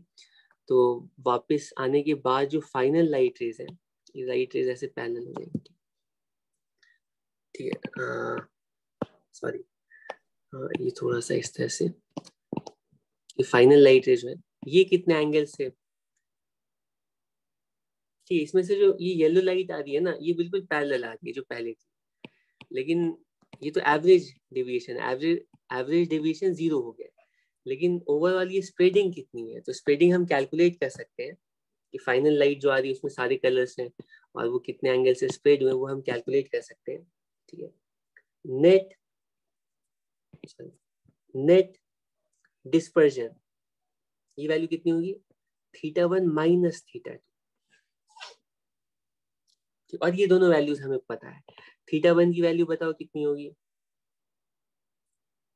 थीटा वन की वैल्यू कितनी होगी, ये होगी A mu V minus theta की वैल्यू, लेकिन हम सोचेंगे कि ओमेगा की वैल्यू होती है थीटा अपॉन डेल्टा। तो अगर हमें डेविएशन पता है जो कि दोनों के लिए सेम है, तो क्यों ना हम, क्योंकि डेविएशन दोनों के लिए सेम है, इसको डेल्टा मान लेते हैं, तो हम A mu V minus mu R से डेविएशन निकालने की बजाय क्यों ना हम डिस्पर्सिव पावर से डेविएशन निकाल लें। ठीक है, तो हम डेविएशन पहले वाले के लिए लिखेंगे omega times dispersive power times, ठीक है, ठीक है, ओमेगा वन पहले के लिए dispersive power times delta minus omega two delta, deviation दोनों के लिए सेम है, तो नेट डिस्पर्जन की वैल्यू आएगी, इसको लिखेंगे omega one minus omega two times delta. तो ये वैल्यू सब्स्टिट्यूट करके तुम नेट डेविएशन निकाल सकते हो, या फिर वो वी आर, अगर डिस्पर्सिव पावर गिवन है तो डिस्पर्सिव पावर के टर्म्स में निकालोगे, डिस्पर्सिव पावर अगर नहीं गिवन है तो तुम फिर रिफ्रैक्टिव, पहले तो मैं सजेस्ट करूंगा कि अगर रेड और वॉयलेट के लिए रिफ्रैक्टिव इंडेक्स पता है तो डिस्पर्सिव पावर तुम निकाल सकते हो, दोनों मटेरियल के लिए डिस्पर्सिव पावर डायरेक्टली निकाल लो, उसमें एक ही जरूरत नहीं होती है। डिस्पर्सिव पावर की वैल्यू होती है mu V minus mu R upon mu Y minus one, ये भी कैलकुलेट किया था, अगर तुम फॉलो कर रहे हो तो। ठीक है, ये पहला पहला केस है। और दूसरा क्वेश्चन पूछा गया है कि हमारे पास फिर से सेम सिचुएशन है, लेकिन इस बार हम चाहते हैं कि स्प्रेडिंग जीरो हो जाए, डिस्पर, चाहे फाइनली जो व्हाइट लाइट बाहर आ रही हो वो किसी दूसरे एंगल पर डिविएट होकर के आ रही हो, लेकिन स्प्रेडिंग जीरो हो जाए। ठीक है, हमें डिस्पर्जन नहीं चाहिए, हमारा एप्लीकेशन ऐसा है जिसमें कि हम डिस्पर्जन को ठीक है टॉलरेट नहीं कर सकते, डिस्पर्जन जीरो होना चाहिए चाहे डिविएशन हो गया। तो अगर डिस्पर्जन जीरो होना चाहिए तो ए डैश की वैल्यू क्या होगी, तो कंडीशन लगाएंगे, पहले के लिए डिस्पर्जन और दूसरे के लिए डिस्पर्जन सेम होना चाहिए।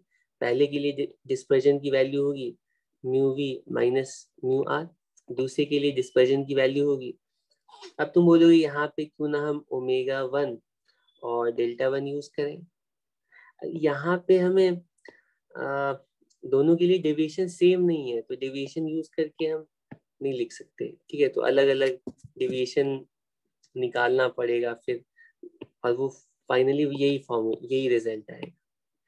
ठीक, वहां पे दोनों के लिए क्योंकि डेल्टा पता था तो ओमेगा टाइम्स डेल्टा ये थीटा के इक्वल होता है। ठीक है, ये फिर A dash mu V dash minus mu R dash, तो तुम्हें ए डैश की वैल्यू पता चल जाएगी, ये होगी A mu V minus mu R upon mu V dash minus mu R dash. ठीक है, तो तुम्हें वो एंगल पता चल गया है जिसके लिए फाइनल जो लाइट आएगी वो बिल्कुल व्हाइट लाइट है, वो चाहे किसी एंगल पे हो सकता है ऐसे डिवाइड कर गई हो, वो पैरेलल नहीं निकल रही है, लेकिन इसमें ठीक है ये बिल्कुल व्हाइट लाइट ही बाहर निकल रही है। ठीक, क्योंकि जितना डिस्पर्जन पहले में हुआ था, ठीक है, वो सब ऐसे करके ना कि वो कंबाइन होकर के जीरो। अब क्वेश्चन में पूछा गया है कि अगर तुमने डिस्पर्जन को जीरो कर दिया है तो डिस्पर्जन जीरो करने के बाद डिविएशन कितना है, नेट डिविएशन कितना है, नेट डिविएशन कितना है, तो हम बोलेंगे पहले में जितना डिविएशन माइनस दूसरे में जितना डिविएशन हुआ है, क्योंकि ऑपोजिट सेंस में रखा है। ठीक है, तो डिविएशन की वैल्यू कैसे निकालेंगे, तो यहाँ पे डिविएशन की वैल्यू या तो सीधा ए, क्योंकि एंगल्स पता है तो कैलकुलेट कर सकते हो, या तो हम बोलेंगे ओमेगा की वैल्यू थी थीटा अपॉन डेल्टा, तो हम ऐसा भी कर सकते हैं कि डेल्टा कैलकुलेट करने के लिए थीटा अपॉन ओमेगा। ठीक है, तो हम बोल सकते हैं क्योंकि दोनों के लिए थीटा सेम है, इस बार डिस्पर्जन सेम है, तो एक पहले के लिए डिस्पर्जन याद है, ये वाली वैल्यू पुट कर देना फाइनली, और ये हम लिखेंगे थीटा टाइम्स वन बाई इसको theta one by omega one minus one by omega two. अच्छी बात यह है कि यहाँ पे अगर मान लो तुम्हें ये क्वेश्चन में पूछा गया, अगर क्वेश्चन में तुमसे ये पूछा जाता है कि ये बताओ कि डिस्पर्जन को 0 करने के लिए डिविएशन कितना होगा। डिस्पर्जन को, स्प्रेडिंग को 0 करने के लिए डिविएशन कितना होगा। हमें एंगल ऑफ फ्रीज पूछा ही नहीं गया, हमें सिर्फ डिविएशन पूछा गया है, ठीक है। ए डैश की वैल्यू पूछी नहीं है, तो तुम देख सकते हो कि यहाँ से ना डिस्पर्सिव पावर की हेल्प से हम डायरेक्टली डिविएशन निकाल सकते हैं बिना ए डैश। एक तरीका है कि ए डैश कैलकुलेट करो, फिर पहले के लिए डिस्पर्जन, पहले के लिए डेविएशन निकालो, दूसरे के लिए डेविएशन निकालो, सब्ट्रैक्ट करो। दूसरा तरीका है कि ए डैश निकालने की जरूरत नहीं है, थीटा टाइम्स 1/, क्योंकि ओमेगा 1 ओमेगा 2 दोनों के लिए तुम बिना एंगल ऑफ फेज यूज किए निकाल सकते हो। और थीटा की वैल्यू वो तो पहले वाले के लिए सारी चीजें पता है, वहां से पुट कर दो और तुम्हें डिस्पर्जन कितना होगा ये पता चल जाएगा। ठीक है, तो मुझे लगता है लंबी क्लास हो गई है और